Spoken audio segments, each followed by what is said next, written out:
mundial. La pregunta en concreto es, ¿por qué razón no ha expresado dentro del panorama hasta dónde va de las causalidades y de las razones de ser? ¿Esto por qué? Porque incluso en el auditorio y algunos tenemos una muy poca experticia en asuntos de teoría económica y estas cosas, pero de alguna manera cuando se hace evaluaciones históricas como las que usted ha planteado, aparecen evidencias de que parece ser que el desarrollo de la historia es más economía política que economía en sí misma. Y muchas de las preguntas que usted ha estado planteando realmente sugieren una cantidad de posibilidades muy interesantes que están en el terreno de la decisión y del empoderamiento real de esas lógicas de acumulación y desarrollo que están imperando. Nos dio un ejemplo del modelo patrocinado por la CEPAL, de la sustitución de exportaciones y las misiones de cosas. Pero quería consultarles, ¿es una idea expositiva o en otro momento nos expone el tema de la causalidad? No, hacerle hoy algunos criterios propios. Históricamente, el modelo de economía política cultivó la economía institucional, pero hoy el modelo de crecimiento no es institucional. Se está hablando de un neoinstitucionalismo como estrategia básica de volver a lo básico, desde la institución misma. Pero cuando la gente entendió la institución, pensó que era el gobierno. Y hoy algunos fenómenos sociales son más institucionalizados que el Estado. Por ejemplo, las redes sociales. Más institucionalismo mundial tiene Facebook que un presidente, ¿sí? Porque tiene mayor número de usuarios y tiene flujos de información mucho más dominantes que el gobierno. Pero cuando uno ve la situación reciente de los 1950 para acá, todos apuntaron a modelos de crecimiento económico. Solo Harvard, Doman, Mankiw, Krugman, Modigliani, Stiglitz, Crispin, todos apuntaron a los modelos de crecimiento económico. Y se hizo el ordenamiento del planeta a través del crecimiento económico. Cuando los fenómenos fueron previos a la recesión, entendieron el modelo como ciclo económico y no como ciclo recesivo. ¿Me vamos a entender? O sea, le estoy diciendo, usted ahora no tiene tanto como antes, pero es que no es que esté en crisis. Lo que pasa es que cuando acabe la onda, ¿sí?, la curva cambiará y usted volverá a crecer. Y cuando usted pensó en eso, se desplomó la burbuja inmobiliaria y reventó a las economías más importantes del planeta. Estados Unidos, España, Italia, Francia, Irlanda, Reino Unido, todos se reventaron inmobiliariamente. ¿Y por qué se reventó la economía por la burbuja inmobiliaria? Por el efecto de riqueza. Usted pensó que sería rico, tomó una estrategia financiera errada y perdió su patrimonio. Los americanos hoy son más pobres de lo que eran históricamente. Obviamente, estoy omitiendo la crisis del 20. O sea que el fenómeno fue de efecto colateral a los impactos de la riqueza, y yo estoy hablando de la crisis que tiene América Latina. Entonces, tomo una variable, la confronto con la otra en los modelos actuales y ya no tengo un modelo de vida. Ya, si alguien pregunta cuál es el modelo de la globalización, no tengo ni idea. Lo que hemos venido es a convivir desde el mismo pensamiento, o sea, el ejercicio político de la economía. ¿Sí?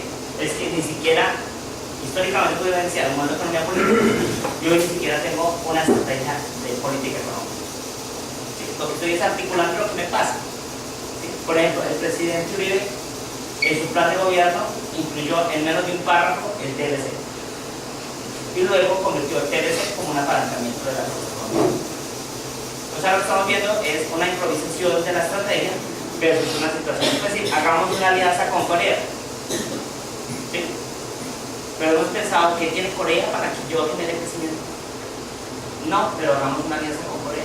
Andrés Pastrana hizo un acuerdo de construcción con Malasia. ¿Sí? Jamás lo operó. Entonces, ¿para qué hace un acuerdo de construcción con Malasia? Cuando él reventó a Colombia, permitiendo que el UPAC se disparara. Entonces, usted apenas pierda y está en crisis, le propongo algo nuevo. ¿Para qué? Si ya lo perdió todo. ¿Sí? Entonces, lo que hemos tenido en la nueva condición del planeta es nuevos pobres. En todo sentido. ¿Sí? Y es obvio que la situación será un poco más fuerte a través del tiempo. No sé si más o menos ilustro su imagen. ¿Sí? ¿Puede ser ver el anterior, por favor?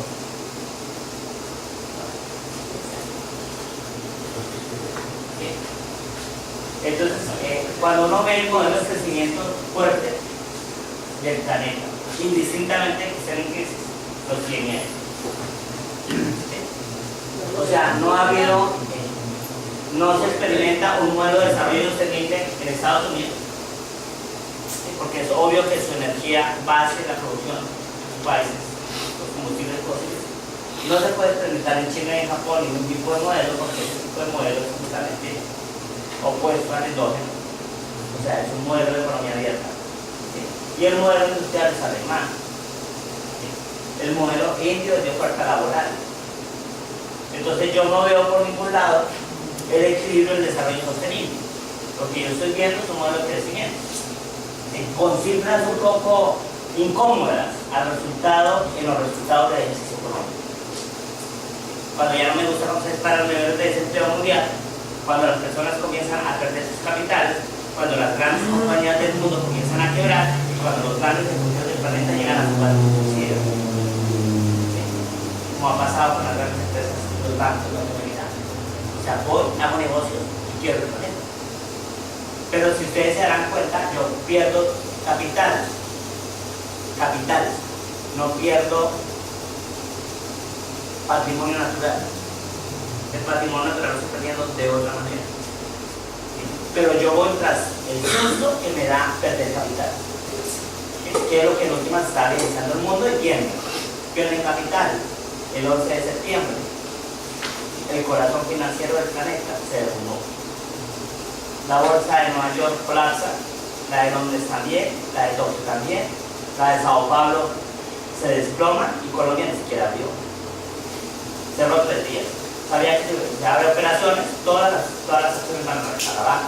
Por eso tengo que cerrar. ¿Sí? O sea, ni siquiera tenemos protagonismo. Pero sí tenemos un efecto colateral de la globalización, desde la economía. Ahora, hay un efecto colateral desde el medio ambiente también, que es el que no tenemos que entender.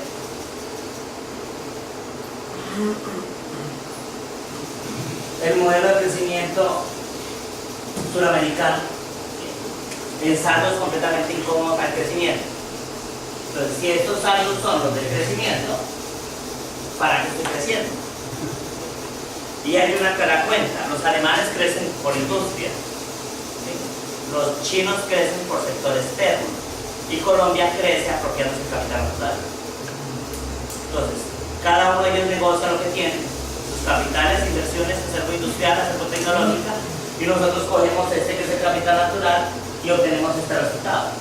Quiere decir, el capital más importante del planeta es biodiverso, obteniendo saldos completamente injustos para el modelo local y para el planeta. ¿Sí? O sea, usted obtiene esto sobre pretexto de una pérdida ambiental local. O sea, detrás de este saldo, usted tiene hidrocarburos, minería, exportación de carbón, impacto local, gasto público, impuestos, deudas externas, todo para obtener este saldo de producción para Colombia frente al mundo. O sea que es un saldo bastante discreto. Modifiquen ustedes el 0.59% de sus ingresos, a ver si se ven afectados realmente. Eso es Colombia para el mundo.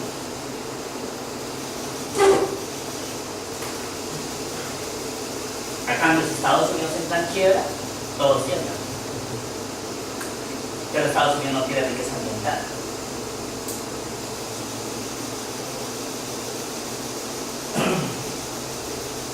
Como les decía, esta situación haría pensar qué pasaría si el modelo no es globalizado. ¿Qué pasa si China tiene que responder por ella sola? ¿Qué pasa si India tiene que responder por ella sola? ¿Qué pasaría si el modelo mexicano es cerrado? ¿Qué pasaría si mano de obra barata en Estados Unidos con migrantes baratos? ¿Qué pasaría a Estados Unidos sin hidrocarburos? De cada 4 barriles de petróleo que consume Norteamérica, ¿sí? Uno solo es de procedencia mexicana. Los otros 3 se los compra el planeta. Y si nosotros no vendiéramos hidrocarburos a Estados Unidos, Estados Unidos bloquea Cuba. Para ver el bloqueo le compra 2 patentes para el tratamiento del cáncer y vuelve a cierra el bloqueo. O sea, lo quiero bloquear, pero le compro su conocimiento. O sea que yo realmente estoy acomodando el planeta, ¿sí? Para mi conveniencia. O sea, no importa que esté en crisis, ¿sí? Yo necesito seguir continuando en este tipo de proceso. Entonces, acá hay unos puestos adelante, si no sé si desean entrar.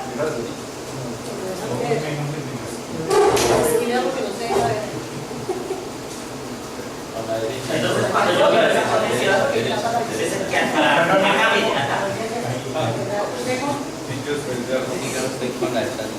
¿sí? Entonces, aquí está la condición. O sea, esto es así y seguirá su curso porque hay globalización. ¿Sí? O sea, y por eso nosotros cedemos en acuerdos interregionales, en acuerdos supranacionales. ¿Sí? Por eso, aunque no funcione, hicimos el Pacto Andino, la Comunidad Andina de Naciones. Por eso, por presiones internacionales, nosotros, mientras se fortalece el Mercosur, nosotros no hacemos parte del Mercosur. ¿Sí? Acabamos con el G3 y nos adherimos al TLC norteamericano. ¿Sí? O sea, nosotros hacemos un acuerdo comercial con Estados Unidos que está en crisis, un acuerdo comercial con Corea que quería guerra y un acuerdo comercial con Europa que está en recesión. Usted buscaría esos quebrados para producir. Y sabiendo que su producción real es 0,4%, ¿sí? El agregado mundial. Y ahora que no salió. ¿Qué pasó? No quiere colaborar. Debe ser que hay una restricción tecnológica. Por hablar más de la tecnología. Madre rusa. Yo creo.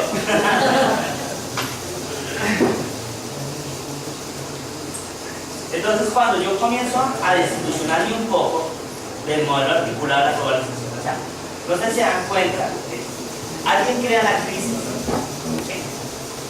Porque cuando usted está en crisis tiene miedo, y cuando usted tiene miedo hace concesiones, ¿sí? O sea, usted sabe que su casa vale 100 millones de pesos, pero tiene una urgencia, ¿sí? Y está dispuesto a bajar en 80, pero si alguien me da 40, será regresar, ¿sí? Porque tiene una necesidad, porque está urgido, porque está en crisis. Ahora, ¿quién creó la crisis y quién gana la crisis? ¿Sí? Recuerden que en la crisis generalmente los que más pierden son la clase media. Quiere decir, el impacto real del planeta será que usted tendrá gente muy rica y muchas personas descenderán de clase media a nivel de pobreza. Y ese será el resultado final de la articulación total. Y yo me siento, por ejemplo, globalizado porque veo una serie americana, ¿sí? Porque tengo porque tengo unos zapatos comprados en Alemania que fueron maquilados en Japón y que fueron etiquetados en Norteamérica, y entonces yo me siento globalizado, ¿sí? Entonces uno va a algún lugar y compra. Yo el otro día fui a Manizales y le compré un rosario a mi hermana que colecciona zapatos, ¿sí? Y luego vi, y bueno, lo pagué, después de que haberlo pagado me di cuenta que dice Made in China, ¿sí? O sea, creo que los chinos no rezan el rosario, pero si alguien compra rosarios en algún lugar del mundo, pues ellos lo van a producir. ¿Sí me hago entender? Ese es el negocio, ¿sí? Es llegar al mundo, ¿sí? Ahora, Colombia llega al mundo ¿con qué? O sea, el servicio de sumidero, ¿sí? De las reservas forestales es un beneficio del planeta, o sea que también estamos globalizados. Lo único es que por servicios financieros el mundo cobra, pero por el bosque nativo nuestro nadie paga. Entonces sí estoy en la globalización, pero en la globalización no estoy generando dinero. Y como yo no entiendo la riqueza sin el dinero, por eso tengo concepciones cerradas de mí mismo. En esa condición, a ver dónde estaríamos.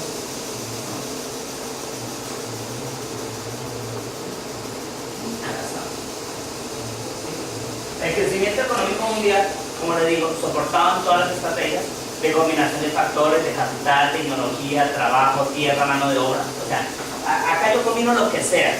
Si la mano de obra barata está en Bolivia, a Bolivia voy. ¿Sí? Pero si los capitales están exentos de impuestos en Colombia, a Colombia llego.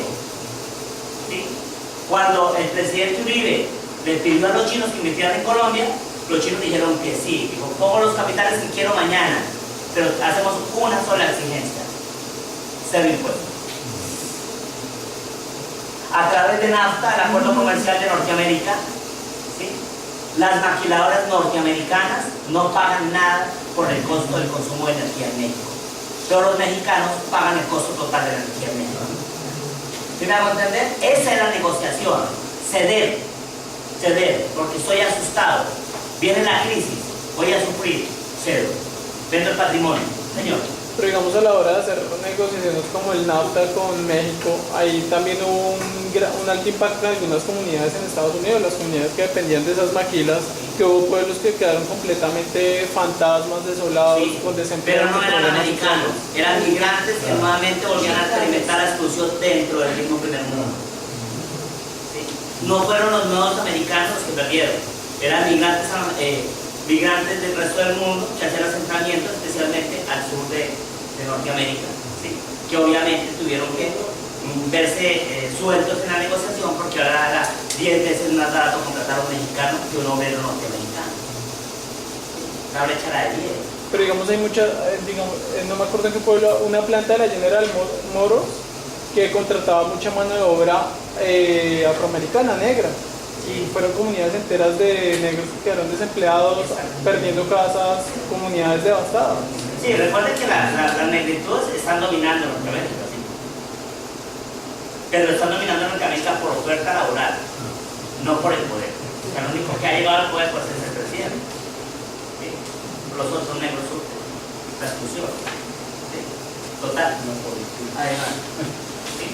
Entonces, obviamente, nosotros en la apuesta de crecimiento que es que ahora se le está costando no crecer como una experiencia interesante, en la apuesta de crecimiento le apostamos a la energía, pero cuando le apostamos a la energía tampoco me gusta el saldo. La mitad de la población mundial, que es más o menos 3.500 millones de personas, 3.500 millones de personas nunca han utilizado combustibles fósiles. La mitad del mundo utiliza fuentes primarias de energía. Pero el mundo se mueve por combustibles fósiles. Aunque suene contradictorio, es el orden del planeta. Quiere decir, los combustibles fósiles van al mercado de la producción mundial, pero no van a la población mundial. La mitad del mundo no tiene nada que ver con las emisiones de hidrocarburos. Pero las emisiones de hidrocarburos, ¿sí?, como ejercicio de economía, están dañando el planeta. ¿Sí? Por consiguiente, la mitad del mundo, en esa variación básica de gases de efecto invernadero, no tendría ningún tipo de compromiso ni responsabilidad real. Pero el planeta se asusta porque la General Motors, que era una de las 30 más importantes del planeta, sí quebró. Y pues yo no dependo de la General Motors, así que importa muy poco todo lo que pasa para los O sea, yo entiendo un poco más la pobreza local. Me preocupa más si los españoles aguantan hambre o los irlandeses. ¿Qué es problema? ¿Sí? ¿Cómo nadie, cuál irlandés se preocupa por el hambre de la pobreza latina? Si es que es recíproco, estamos excluyentes. Acá está la huella ecológica. ¿Sí? El promedio del indicador dice que nosotros tendríamos 1.8 hectáreas por persona en el planeta. Sin embargo, usted tiene 9.4 hectáreas para un americano. Quiere decir, en promedio, recuerden que Norteamérica es el tercer país más poblado del planeta, ¿sí?, y tiene por habitante allá 9.4 hectáreas. Así que usted necesitaría, para brindarle la calidad de vida que tienen los norteamericanos en el planeta, usted requeriría 2.676.460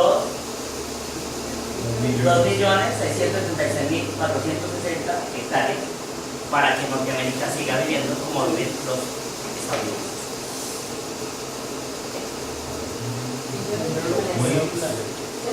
Mientras que Holanda necesitaría multiplicar 15 veces su territorio para que los holandeses sigan consumiendo como consumidores. Y si ellos parten en esa condición, tanto los americanos como los holandeses, ¿qué territorio le quedará a los africanos? Y obviamente lo más preocupante, ¿qué le quedará a los sudamericanos? Pero profesor, plantea usted entonces que en un futuro cercano las transacciones se darán básicamente por territorio, o sea que esa es una posibilidad real para los estados. Como estrategia, sí. Ajá. Pero no como realidad. O sea, es bien interesante, supongamos que utilizamos los dos el cambio. ¿Sí? Si utilizamos esa estrategia los dos, no nos afectaría la política monetaria ni la inflación. Pero las personas van al dinero y cuando yo voy al dinero tengo que mirar el impacto de la política monetaria en el proceso de inflación. Quiere decir, es posible que yo vaya al dinero y tenga 1000 pesos. Al momento de tratar con usted, 1000 pesos me salirán para mucho menos por el impacto inflacionario. ¿Sí? O lo mismo, yo voy hacia usted con los 1000 pesos, pero lo único que le pague con tarjeta de crédito. Entonces está pagando intereses del 32% anual.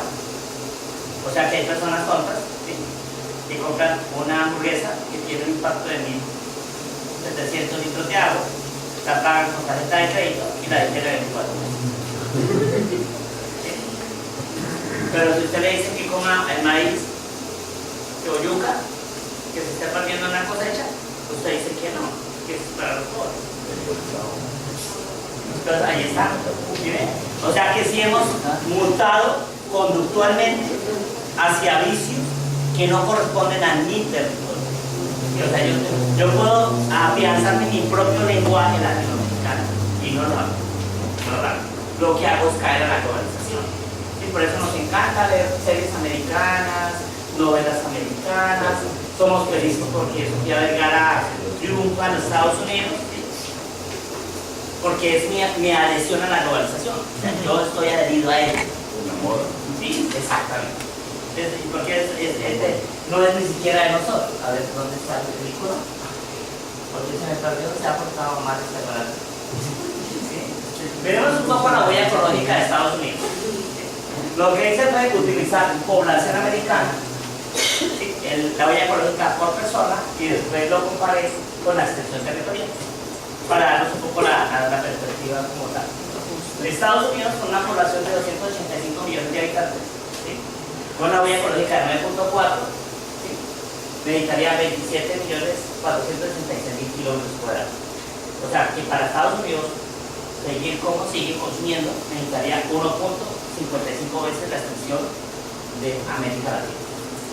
Para ellos. O necesitaría 2.61 veces la extensión de Europa. O necesitaría 50.27 veces la extensión de Centroamérica para seguir como ellos siguen. ¿Sí? Cuando uno mire el caso de India, que sería un país muy grande, pero miren un poco, India tiene muchos habitantes con una huella ecológica muy baja. Quiere decir, nosotros estamos impactando más del doble que un indio. ¿Sí? Colombia. Un colombiano impacta más del doble de lo que impacta un indio. ¿Sí? Pero es que Colombia tiene 46 millones de habitantes según bases censales, ella estaría representando para ese tiempo 1025 millones, obviamente ya tienen 1150. ¿Sí? Entonces, obviamente, India necesitaría 4 millones 100 mil kilómetros cuadrados, necesitaría la mitad de América Latina para comportarse como se comporta, necesitaría el 78% de Europa, o necesitaría 15 veces Centroamérica. ¿Sí? Y el caso de China,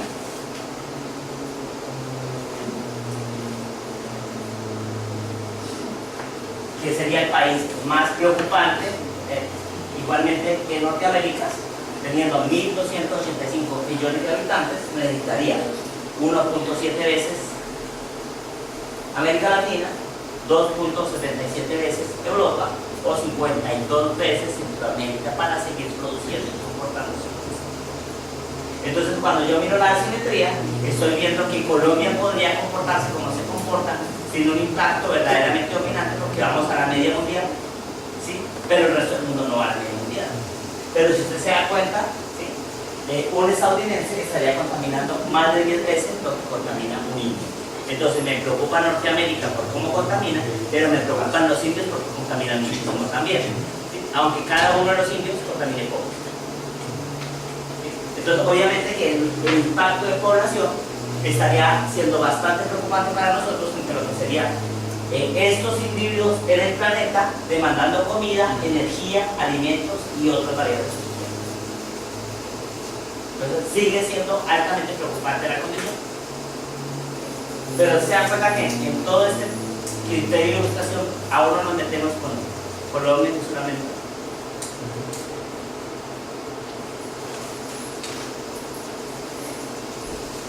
Anualmente, los países pobres, bueno, se excluyó Sierra Leona, se excluyó Haití, se excluyó Etiopía, que el Banco Mundial les hizo el favor de condonarles la deuda.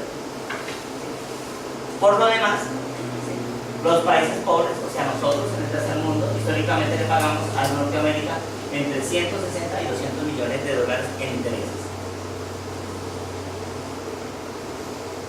Nosotros, en la producción mundial, en la media, de cada 4 unidades que se producen en el planeta, una es producida por Norteamérica y la otra por China. En el protocolo de Kioto, Estados Unidos no quiso adherirse y no redujo emisiones, y China tampoco. China no quiso reducir sus emisiones porque no está obligado, porque es un país pobre, pero sí fue el país, o sea, el segundo país que más emisiones tiene, fue el país que más plata ganó en el protocolo de Kioto. No sé si me das a entender. Como era un país pobre, podía vender servicios y ganar dinero, y se puso y produjo servicios y vendió y ganó dinero. Pero la meta de emisión de él era cero y por consiguiente siguió incrementando sus emisiones como se dio. O sea que la responsabilidad de las emisiones globales antrópicas, ¿sí?, que estarían en Estados Unidos y China, nunca se tocaron el protocolo de Kioto. ¿Sí? Y nos invitan a Colombia a ser parte del protocolo cuando nosotros ni emitimos. ¿Sí? Toda América Latina no alcanza el 5% de emisiones globales. Y nos invitaron, y hacemos pan, y hacemos cumbres. Pero después de que hicimos todo eso, nos dimos cuenta que íbamos a vender muy poco. Muchas gracias. ¿Sí? Para que un colombiano pudiera pasar un proyecto de MDL, ¿sí?, necesitaban unos estudios. Y esos estudios en promedio costaban 400 millones de pesos, el estudio, para que le recibieran el proyecto. ¿Sí? Y en cambio le regalaba la plata y los ingresos seguros, porque el gobierno no regaló los estudios, para que usted como pequeño empresario pudiera participar en una propuesta MDL. Pero no me dijeron, porque era para latifundistas. ¿Sí? El CER, que es el título valor que emitió el protocolo de Kioto, se presentó en el mercado internacional a 46 euros y hoy se está trazando en 50 centavos de dólar. ¿Hallamos la diferencia? Le dijeron que a usted le iban a pagar más o menos 110.000 pesos por tonelada secuestrada, yo le están pagando 1.000. ¿Sí? Y venda el servicio. Usted vendería sabiendo que la base tendría que ser más o menos 1.700 hectáreas de bosque para poder vender. Bosque plantado, no bosque nativo. Tiene que mostrar la evidencia que a mí, 1 de enero de 1990, no existía. Si no tiene evidencia de fotos satelitales, no entra el protocolo. Ya está vencido, ya no aplica la propuesta. Sí, entonces, ahora, ¿cuál es la propuesta post-Kioto?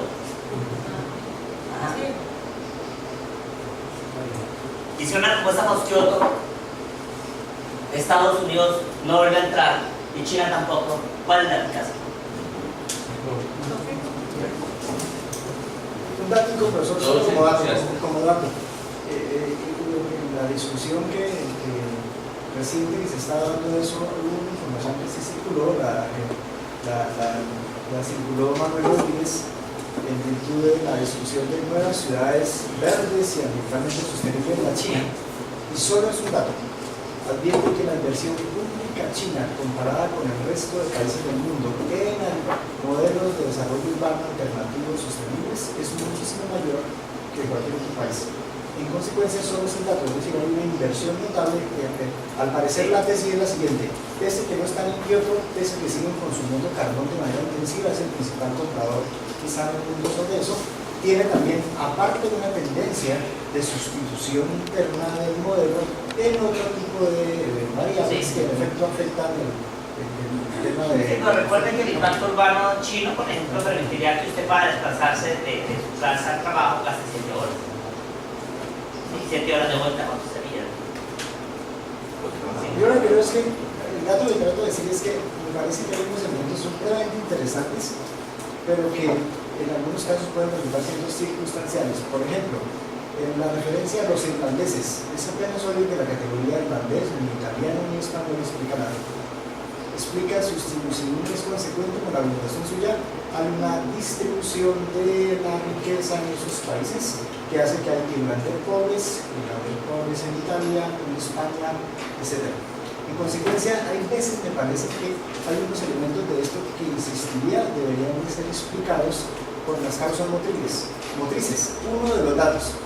Fijémonos que en el ordenamiento de todo esto aparecen dos grandes bloques muy grandes, incluso un tercero en crecimiento, en donde la OCDE empezó a competir grandemente con el nuevo grupo de los países emergentes de los BRICS, entre otras cosas Brasil, tal cosa. Lo que trato de mencionar es que hay un movimiento en donde la política y la geopolítica resulta siendo mucho más importante que el modelamiento económico. En esa medida, el modelamiento incluso de la industria militar, ¿sí?, global, es una de las industrias más brillantes dentro de los negocios económicos. Y esa arma sí no sirve ni para comer, ni para consumir, sino sirve para otras cosas. Entonces lo que trato de mencionar es que, ya que va a entrar, seguramente el profesor nos lo advierte ante la latinoamericana, etc., quisiera rogarle que nos ubique en esa discusión una tesis que está rondando con alguna argumentación, es que el peso dominante que está teniendo Brasil en la economía latinoamericana distorsiona también completamente las probabilidades también de otros países más pequeños, etcétera, como Colombia, Ecuador, etcétera. Incluso todos los que no están todavía en la órbita de los acuerdos con ellos. Pero hay que definir unas cosas adicionales. ¿Por qué quiero a Brasil creciendo? ¿Sí? ¿Y por qué el interés de que Brasil quede incluido como país emergente, como está haciendo, por ejemplo, Vietnam? Los capitales en la globalización huyen de los países centrales, porque se quedan allí al invertirse tiempo.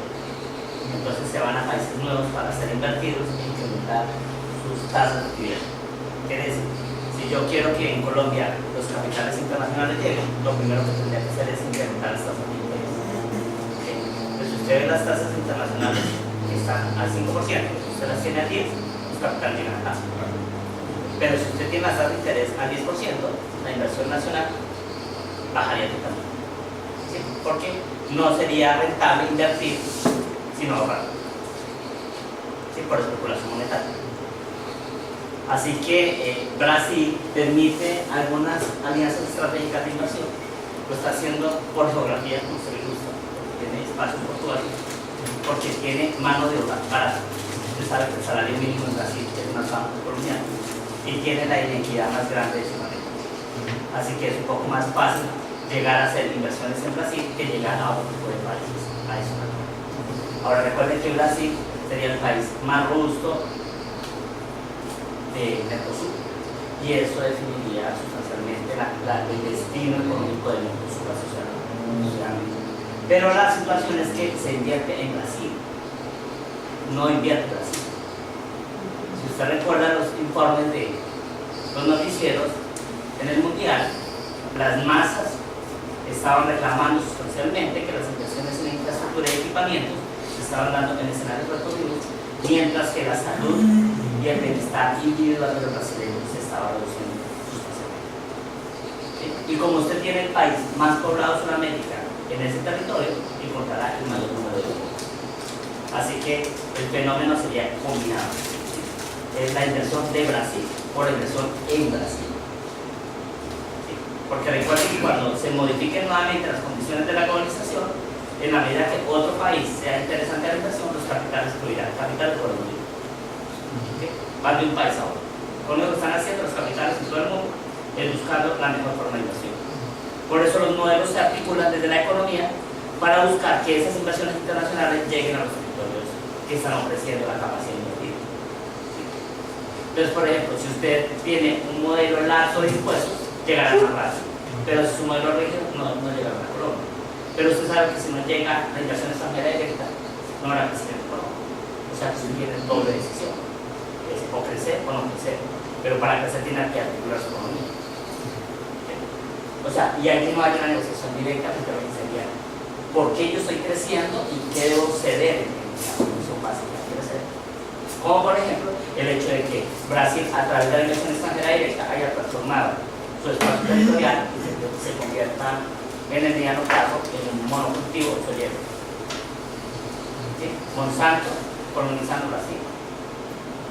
¿Sí? O sea, Brasil impactando su selva para sembrar soya. ¿Y por qué siembra soya? Porque soya es uno de los productos más consumidos del país. No es porque quiera con la soya erradicar el hambre de los brasileños.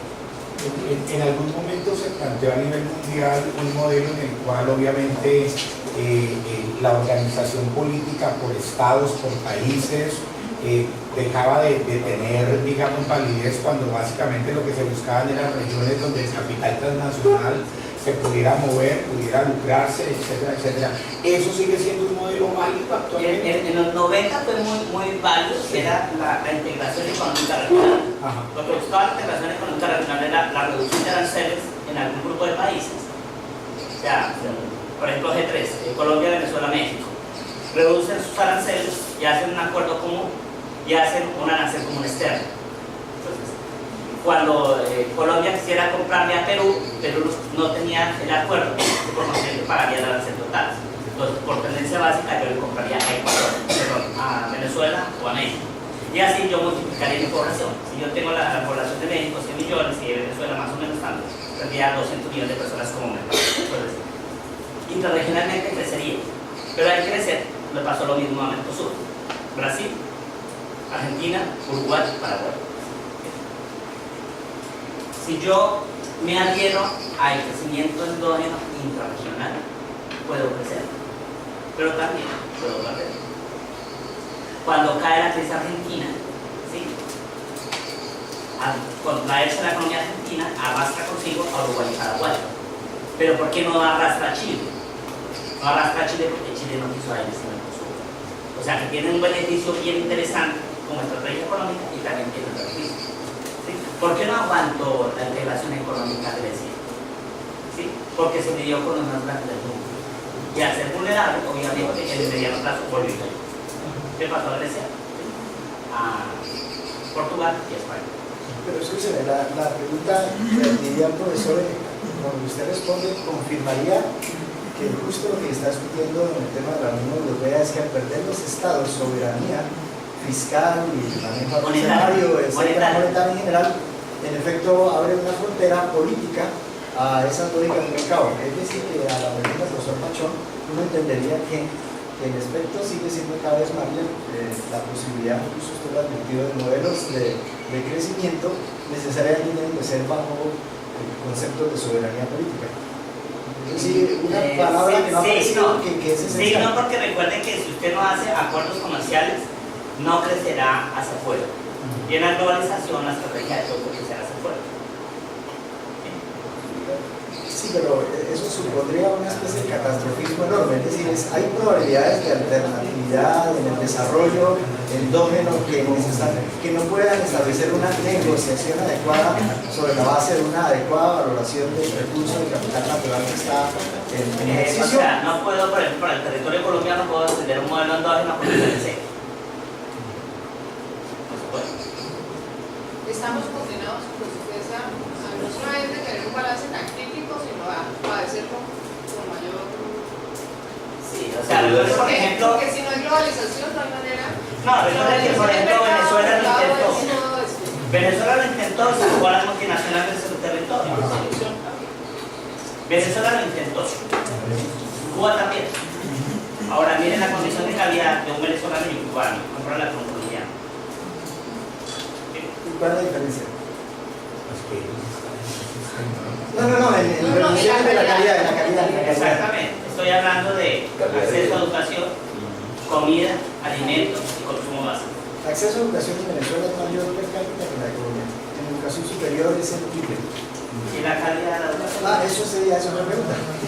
Es decir, yo lo que trato es, insisto en que me parece, creo que lo razón del profesor, porque es que nos ilustraría muchísimo, es que algunos creemos, como aprecia el profesor, que una propuesta de alternativa como protección del capital, del patrimonio natural, como un hecho de soberanía, no solo nacional, sino regional, implicaría echarle mano a modelos precisamente que no están regulados por el mercado, sino están regulados por la política pública de una comunidad que empieza a tener mayores capacidades de negociaciones, como que no meterse a hacer los PNC que usted, un presidente supuestamente de representación de la sociedad colombiana, tiene la potestad para hacer. Doy un ejemplo para el caso de las cifras que usted dio para Colombia. El peso de la economía de extracción de los recursos naturales, sobre todo petróleo y carbón, es alta.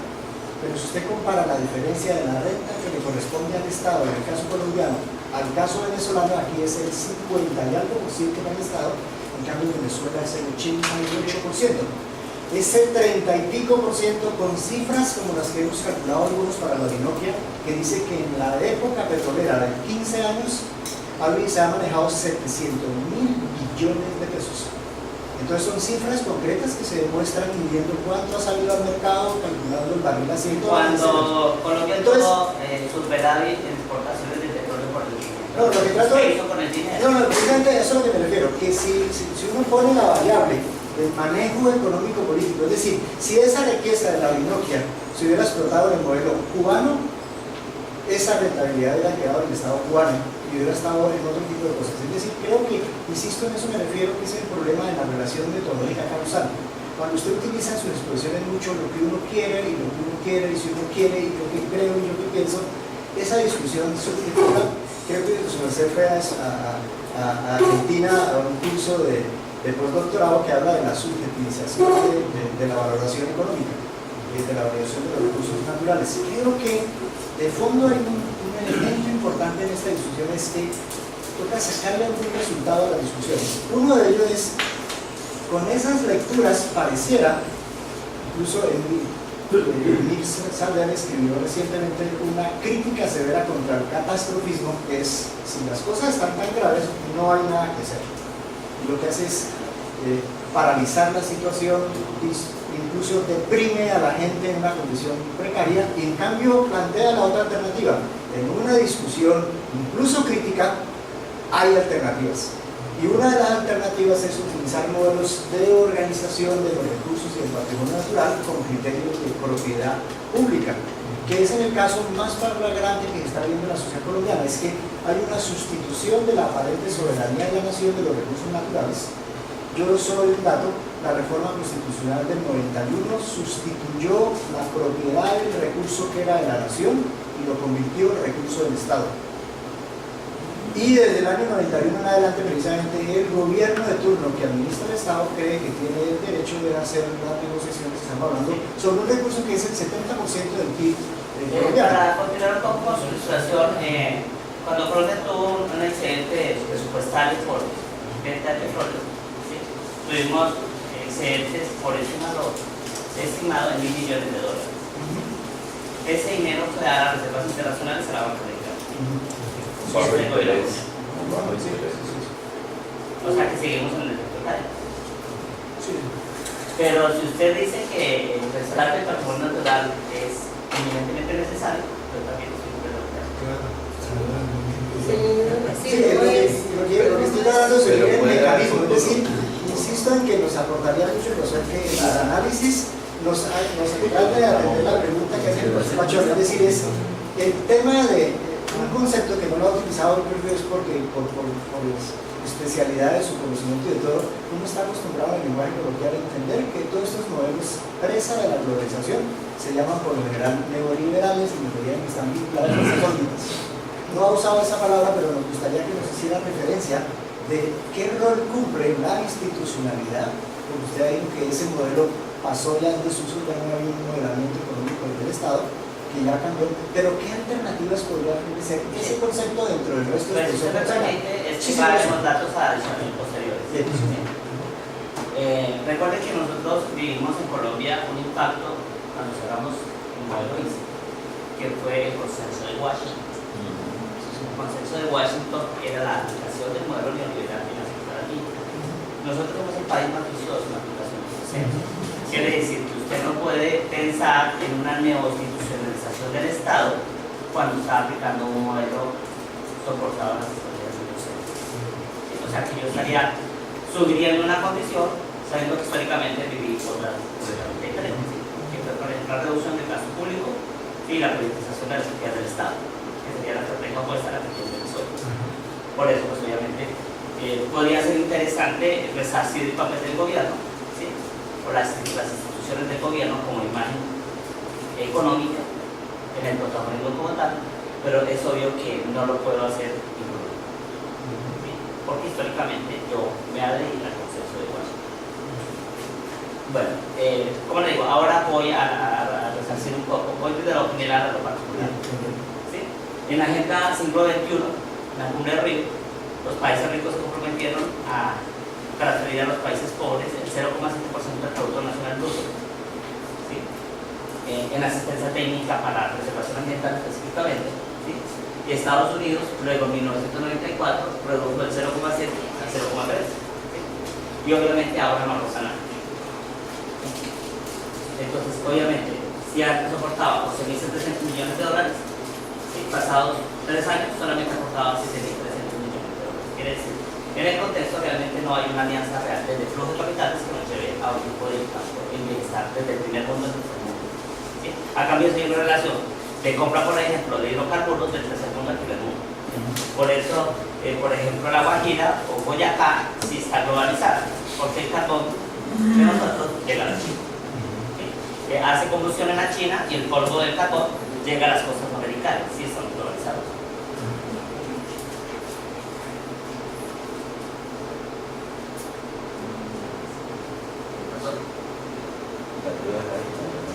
Con la tecnología, con el teclado. Ahora volviendo un poco a las estrategias del capital natural, la pregunta es, ¿qué estamos haciendo con el capital natural en América Latina? Entonces, pese a que no tenemos la extensión de bosques más cerca del planeta, que el país que mayor riqueza boscosa tiene es Rusia, ¿sí? América Latina es relevante en la participación de los servicios ambientales globales y lo que sería el bosque como valor intrínseco del territorio. Quiere decir, si nosotros podemos categorizar por ingreso, por salarios, por impuestos a América Latina, pues obviamente quedamos en los rangos inferiores de la mitad para abajo. Pero cuando yo miro otra versión de América Latina, tengo biodiversidad, riqueza ambiental. Y esa riqueza ambiental se está perdiendo. Nosotros tenemos una tasa de deforestación que es la más alta del planeta en la región. Quiere decir que América Latina, pese a que tiene un capital, lo está perdiendo. Habría dos cosas. Le apostamos a tener una riqueza y no la conseguimos porque los ejercicios económicos no lo han permitido, pero la riqueza que verdaderamente sí tenemos la estamos perdiendo. O sea, que estamos teniendo doble negociación y la propiedad del impacto mundial. Quiere decir, mientras el mundo demanda bienes naturales, nosotros los estamos perdiendo. Y esa demanda de bienes naturales no está generando riqueza monetaria tampoco. O sea, no tenemos ni dinero ni capital natural como soporte real de negociación. Acá tenemos ahora sí la riqueza real. ¿Sí? La riqueza fuerte que tiene América Latina es la de corrección del Amazonas, donde obviamente Brasil está deforestando para sembrar soya. ¿Sí? Tenemos 6 millones de kilómetros cuadrados de riqueza ambiental, ¿sí? Pero solo Brasil deforestó 27.400 kilómetros cuadrados de selva amazónica en 2004. ¿Sí? ¿Y por qué está haciendo eso Brasil? ¿Sí? Pues obviamente porque el impacto de la fragilización en América Latina llegó rápidamente a su país. Obviamente se incubó principalmente en Argentina y luego rápidamente llega a Brasil. Porque obviamente el modelo quiere ser copiado en los otros países de Sudamérica. Entonces nos damos cuenta que sí tenemos un capital, porque tenemos unos servicios ambientales que no están siendo trazados en el mercado, pero que son de América Latina. Y en esa condición básica, América Latina rápidamente toma protagonismo en la globalización. Pero en ese protagonismo de la globalización decimos, es una globalización de América Latina o es una globalización para América Latina, o es una globalización con América Latina. ¿Sí? Quiere decir que es posible que nosotros tengamos la participación globalizada, pero no sabemos cómo participamos. ¿Sí? Si es que alguien nos incluyó, si es que nosotros decidimos tomar protagonismo en la inclusión global del planeta, o si realmente alguien nuevamente define una estrategia básica. O sea, recuerden, el proceso de Washington se hizo un hotel, ¿sí? Y se negoció el destino de Sudamérica, de América Latina. ¿Sí? Ahora, aquí, ¿quién está negociando la biodiversidad de América Latina? ¿Y cuál sería el rol que tiene la riqueza ambiental de América Latina frente a la crisis mundial o las oportunidades que tiene el mundo de sobrevivir? Pues son estrategias y visiones completamente diferentes. ¿Qué tiene América Latina? Es obvio que no tenemos una categoría de país OCDE, por lo siguiente no estamos catalogados como ricos, lo que es lo mismo, estamos catalogados como no ricos, o sea, pobres. ¿Sí? Pero aún así, en esa condición de pobreza, tenemos esa riqueza. ¿Sí? Tenemos una zona boscosa altísima, tenemos el 70% del bosque primario, tenemos una tasa de deforestación altísima.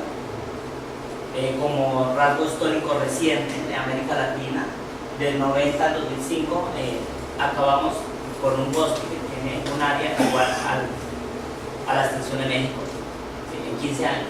O sea, seguimos esas tasas que son las mayores del mundo, el resultado será completamente insuficiente. ¿Sí? Obviamente, la gran amenaza que tiene Sudamérica en ella misma, o sea, las decisiones más inapropiadas que hemos tenido acá, es convertir el bosque en tierras agrícolas.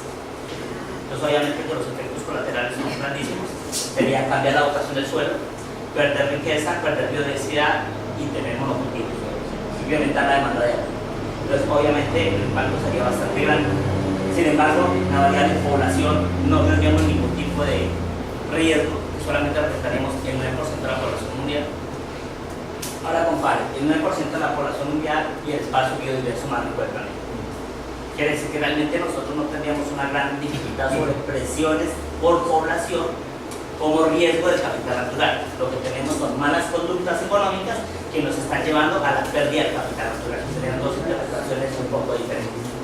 Y obviamente 10 países de la región tienen más de 1000 especies de árboles. Quiere decir que de alguna manera sí estaríamos identificando claramente que la condición de riqueza no monetaria, sino del patrimonio natural, es bastante dominante. O sea, prácticamente estaríamos diciendo que en esa versión de pobreza de América Latina yo tengo una nueva versión un poco más interesante, que es cuál es el capital real que tiene América Latina.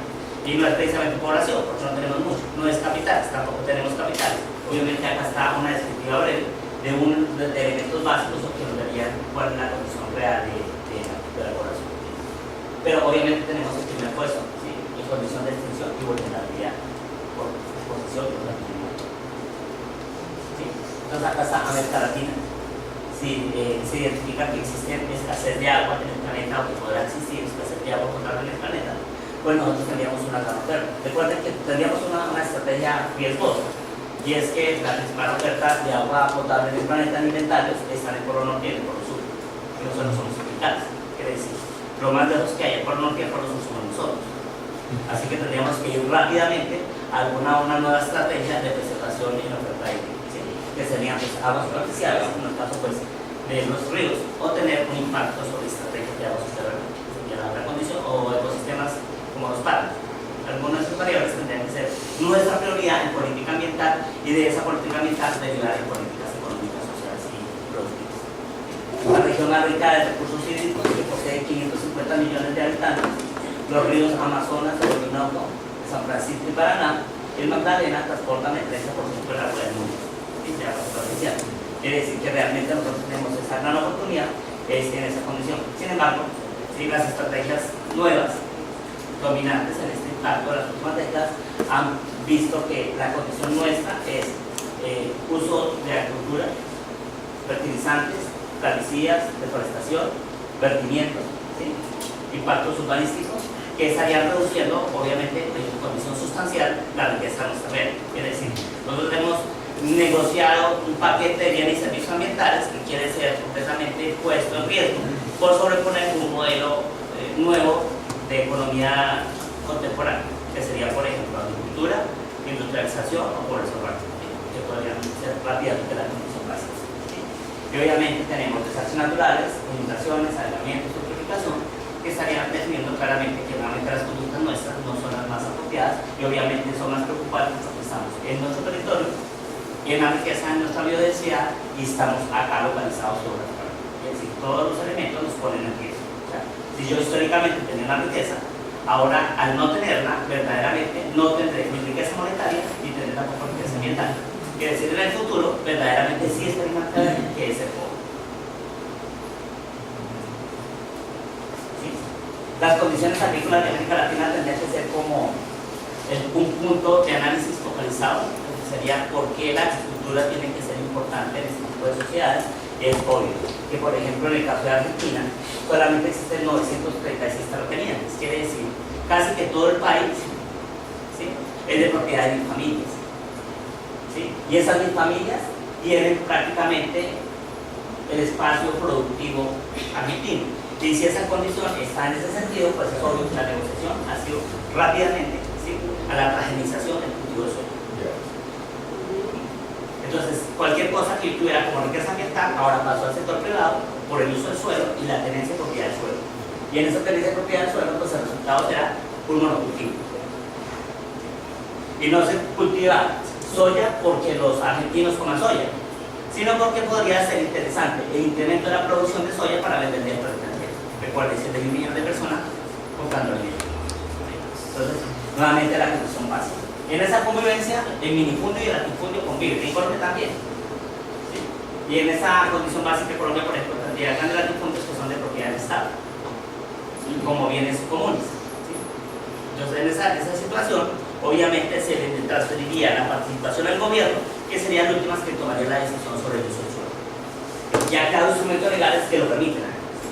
Normas sobre la transformación del paisaje y territorio, que nos haría llevar, por ejemplo, a pensar si nos conviene un puerto en Santa Marta para exportación de carbón. O quién dijo que la compensación de los daños sobre el impacto que tiene sobre el transporte del carbón compensa el crecimiento económico por generar un nuevo espacio portuario para todo el mundo. Entonces ahí estarían como las situaciones básicas de conflicto en este momento. ¿Sí? Otra versión de la situación básica sería, esta es una foto del norte de Bogotá, que dice que el mundo geográficamente en las dinámicas en las próximas décadas será de grandes ciudades, de países pobres en zonas costeras. Ese será el condicionamiento básico.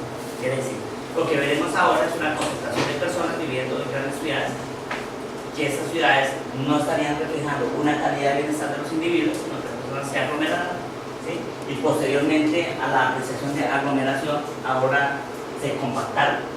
O sea, dicen ya no es Bogotá aglomerada, sino Bogotá compacta, ¿sí?, como lo están viviendo algunas otras ciudades de América Latina.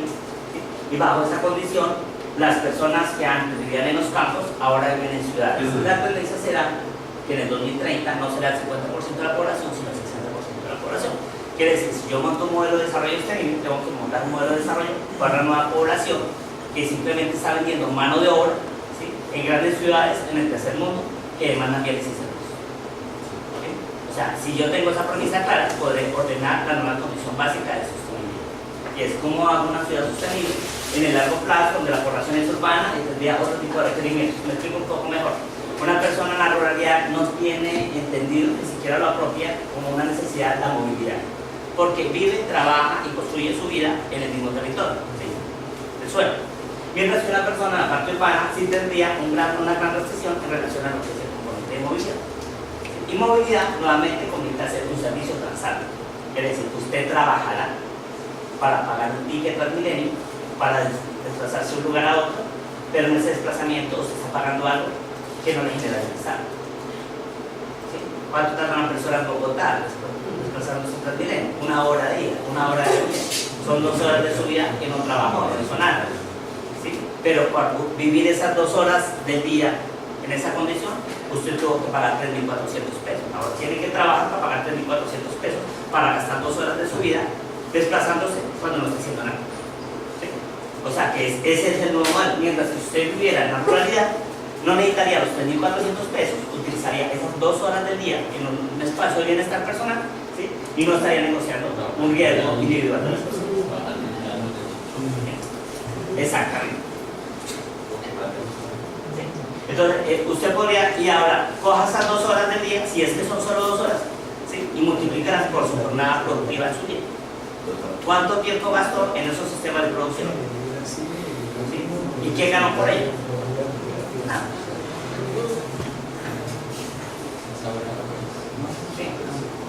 La agricultura en América Latina, ¿sí?, tiene esta caracterización. O sea, no estamos hablando de un modelo de economía campesina ni un modelo de soberanía campesina en la agricultura. Estamos hablando de una nueva condición de economía en la agricultura dentro de América Latina, que es lo que pone como conflicto grande el hecho de que nosotros estamos perdiendo el capital natural por cambiar los modos de producción, porque acá ya no se da con la palma africana y con los cultivos de arroz, ¿sí? Y eso no se da solamente acá, se está en toda América Latina. Pues estos elementos asociados están llevando obviamente un incremento en los precios de los alimentos. O sea, los productos en el mundo crecen y los alimentos crecen en precio por encima del resto de los productos en el planeta. Es decir, la inflación de los bienes alimenticios en el planeta cada día está por encima de los otros bienes que compran las personas en el planeta. Quiere decir que de su ingreso usted cada día necesitará más plata para comprar la misma comida. Ahora, incremente la demanda de dinero para poder comprar la misma comida y sacrificar bienes y servicios complementarios. Quiere decir, usted no negocia la comida, todo lo que comienza es sacrificar otras cosas, ¿sí?, de niveles de bienestar, porque obviamente los precios de los alimentos están subiendo. Pero para esa situación, usted obviamente se expone nuevamente a deforestación, anegamientos, eutroficación, invasión de páramos, ¿sí?, alteración del pasaje, ¿sí?, y riesgos de seguridad alimentaria.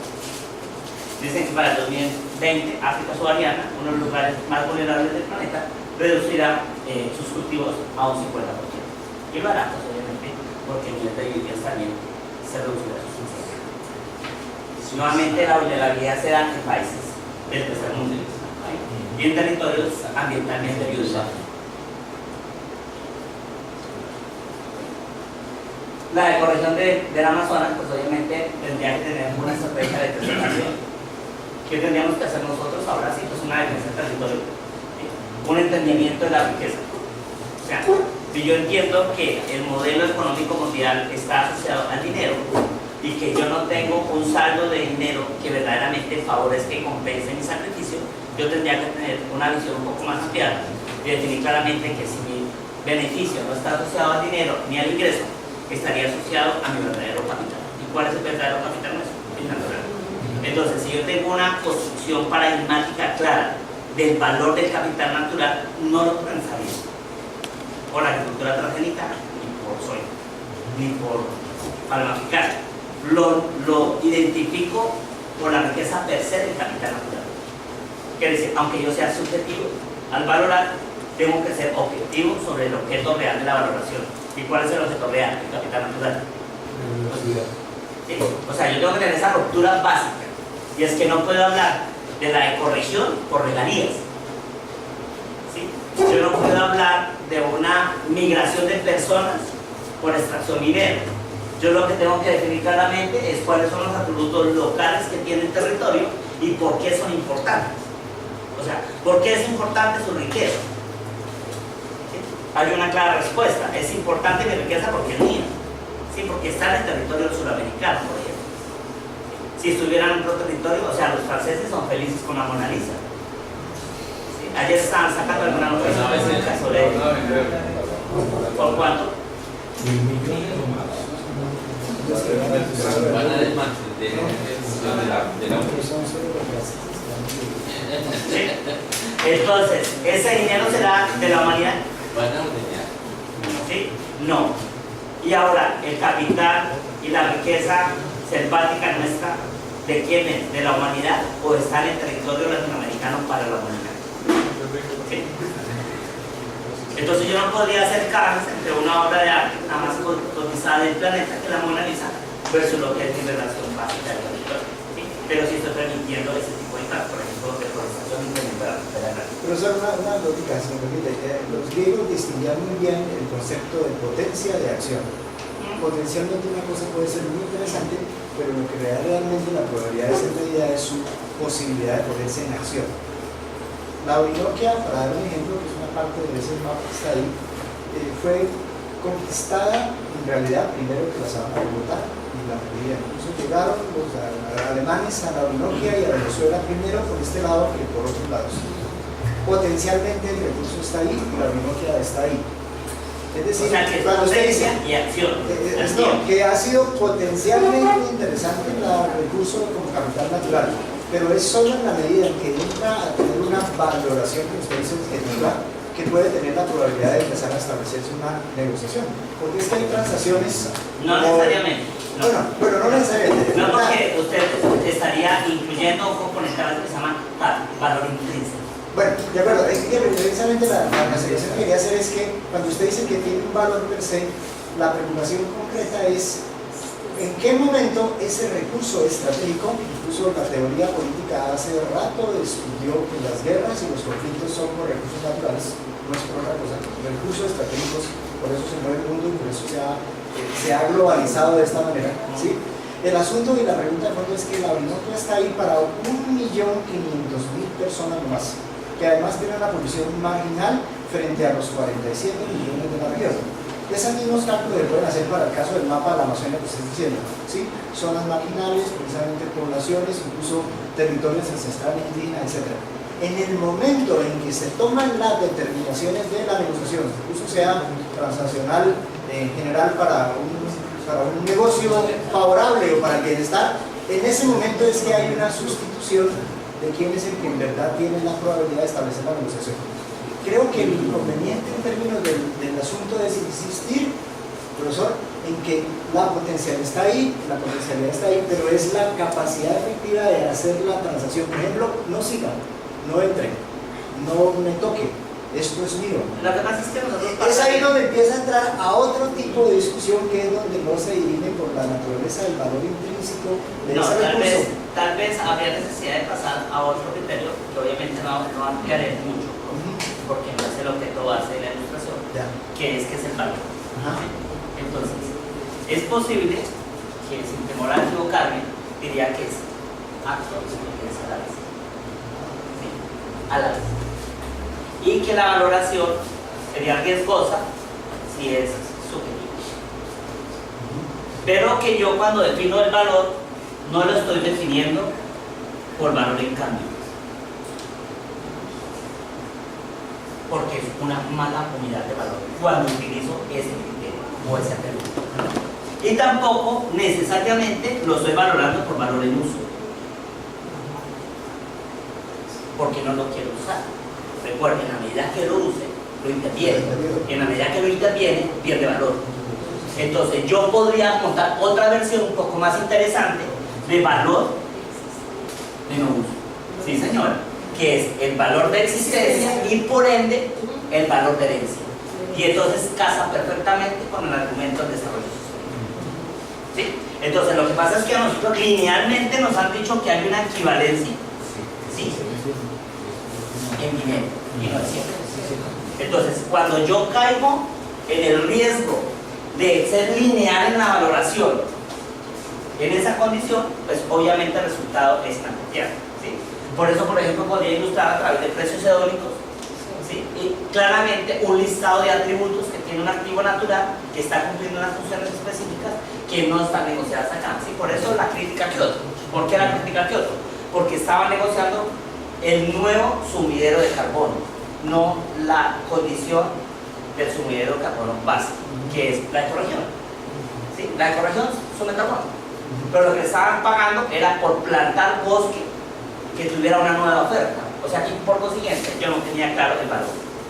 ¿Sí? Entonces, si una especie sume más carbono, gano más dinero.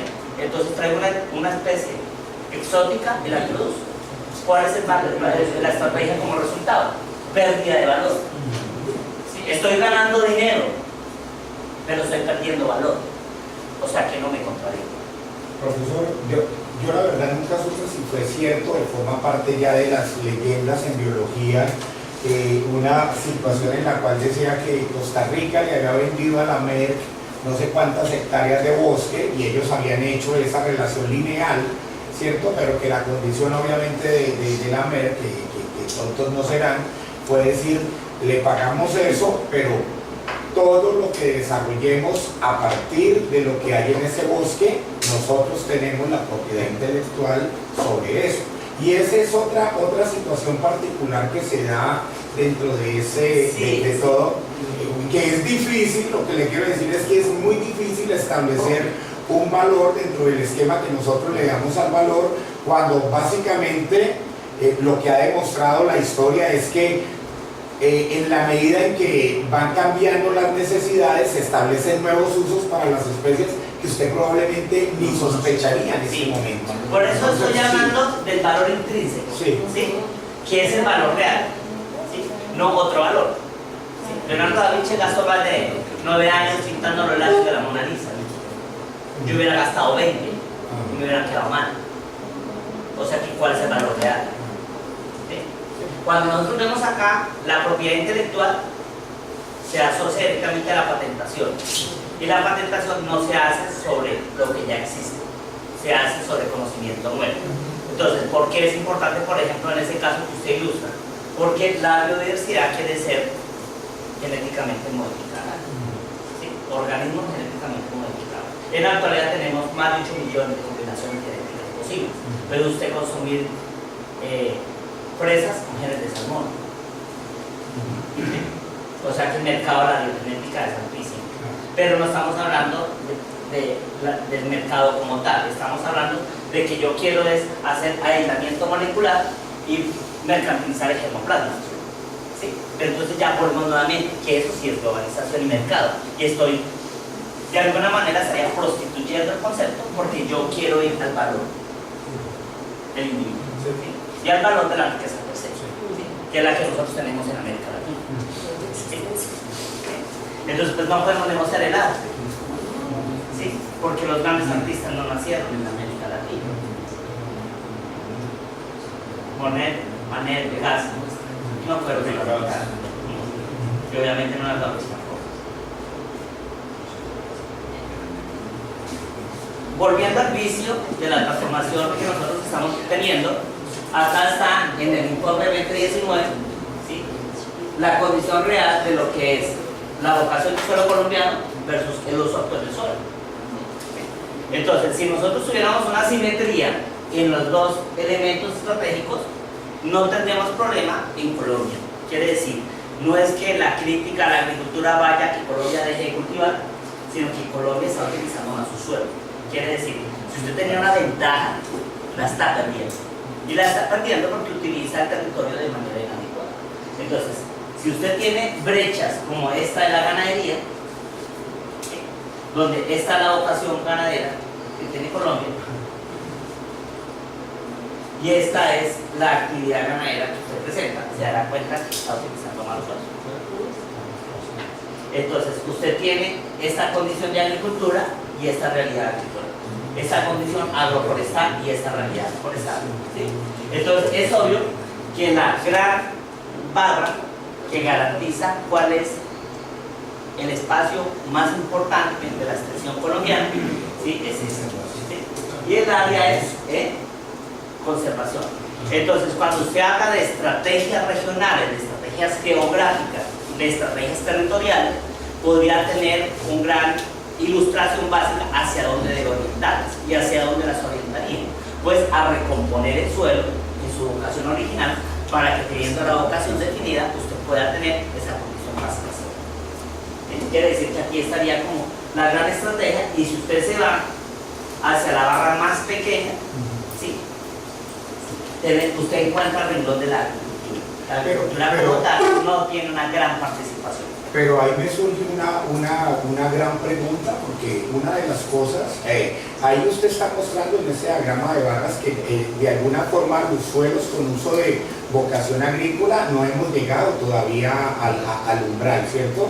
Y la razón por la cual en teoría se ha iniciado este modelo productivo en Altillanura es porque es una de las fronteras agrícolas que le quedaba al país, para producir.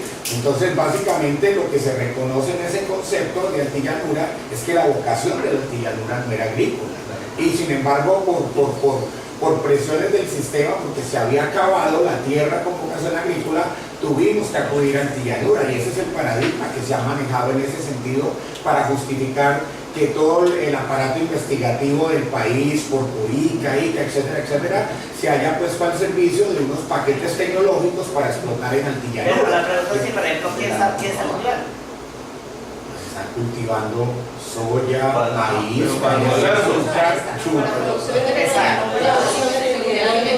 pero entonces ¿Usted puede casar esos cultivos con la soberanía alimentaria colombiana? no. Y en ese sentido, Hay yo estoy de acuerdo con lo que usted plantea, profesor. Lo que le estoy diciendo es que en ese sentido, en cualquier documento que usted encuentre de altillanura, donde lo señalan como la nueva frontera agrícola del país, la justificación de eso es porque ya no había tierra con vocación agrícola y por eso acudimos a altillanura. Entonces, de alguna manera se manejan falacias que se empiezan a convertir en verdades a punta de estarlas repitiendo, así en realidad no tengan un piso argumentativo O sea, fuerte. que el para debate eso. fuerte en Colombia sería sobre la agricultura. No, Sobre la ganadería, sobre el área. sobre y el área con la Sí, señor. Y la primera orden de uso del suelo que preocuparía a Colombia en el ordenamiento de su territorio tendría que ser la subrogación. Y el segundo sería las mayores brechas que usted encuentra en este tipo de estrategias productivas del suelo colombiano. Sí, entonces allí encontraría, por ejemplo, lo que pasa es que nos dicen, por ejemplo, que usted en páramo tiene funciones ecosistémicas, pero también podría tener agricultura y también podría tener minería. ¿Sí? Y entonces cuando usted categoriza en relación al excedente de la plusvalía, se queda con minería. ¿Sí? En segundo orden, la agricultura y por último,